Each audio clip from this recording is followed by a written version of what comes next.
Di Amerika Serikat, Little Free Library seperti ini sudah jadi pemandangan umum di permukiman, terutama di kota besar. Masyarakat bisa meminjam ataupun menyumbang buku dengan bebas.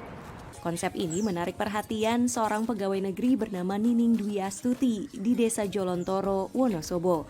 Didukung aparat dan warga desa, perpustakaan ini berdiri sejak 2020. Lah mereka malah nanya, ini kalau minjem caranya gimana? Terus nanti kalau mengembalikan saya ngomongnya ke siapa gitu. Terus kita bilang nggak, ini tinggal ambil aja. Kalau misalnya mau dikembalikan ya taruh aja lagi gitu. Jadi mereka agak kaget sih, oh gitu ya. Gitu. Ternyata perpustakaannya mendapat sambutan positif, bahkan sering jadi berkumpulnya anak-anak untuk belajar. Belajar, baca buku, sama pinjam buku.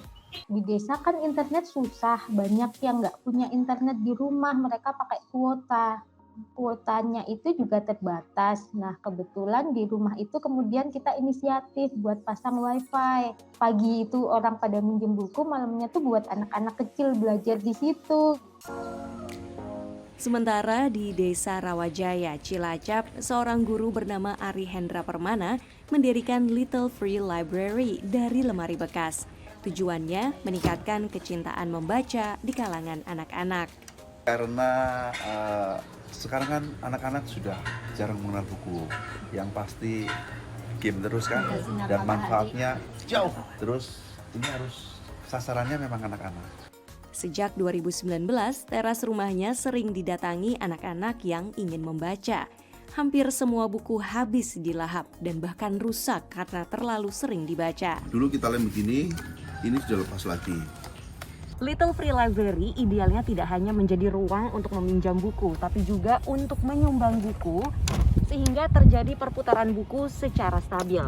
Namun situasi seperti ini sulit diwujudkan di desa di mana tingkat literasi masyarakatnya masih rendah. Untuk mengatasinya, Adening dan Hendra mengandalkan sumbangan dari berbagai pihak. Dari teman-teman, terus karena aku kebetulan di kantor juga aku share saya sedang bikin perpustakaan gitu. Jadi mereka butuhnya apa? Oh iya, sumbangan. Terus sama ini dari dana desa juga sih. Tak jarang mereka juga merogoh kantong sendiri untuk mengisi sekaligus merawat perpustakaan kecil yang berdampak besar ini. Ketika saya akan membeli buku, saya harus pergi paling tidak 45 kilo untuk ke toko buku yang ada di Kota Cilacap. Kalau di sekitar lingkungan saya, toko buku hampir tidak ada. Perpustakaan di dua desa ini adalah bagian dari 100.000 Little Free Library yang tersebar di 108 negara. Gerakan yang berawal di Amerika ini bertujuan meningkatkan literasi, memperluas akses buku, dan membangun masyarakat. Dari Washington DC, Vina Muptadi, VOA.